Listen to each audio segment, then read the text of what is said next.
This is Harmondsworth Detention Centre, where asylum seekers are detained in facilities equal to a high-security prison.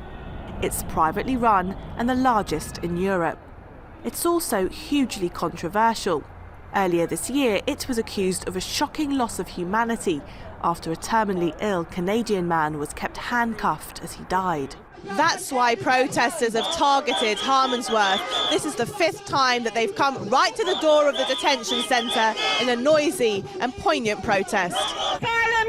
They believe immigrants are being scapegoated by political leaders.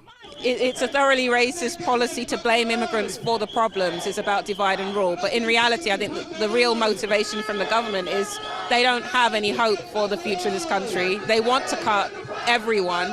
And the best way to do it is to push the blame in one direction and blame immigrants. They're not going to make the life better for citizens just because they got rid of some immigrants or because some people died in the Mediterranean. It's going to make our world more ugly and more divided.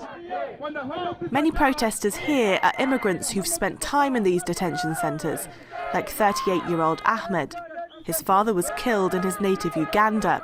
When he arrived in Britain, he was kept in Harmondsworth for 3 months. He describes that time as psychological torture. Anybody who has never come to Britain thinks that Britain is like a land of freedom. If you read the newspapers, you can think that there's a lot of freedom, there's no human rights violation. But I was really, really shocked when I was brought in here, and I just couldn't believe it. Ultimately, Ahmed is one of the lucky ones. Hundreds remain behind bars for simply wishing for a better life.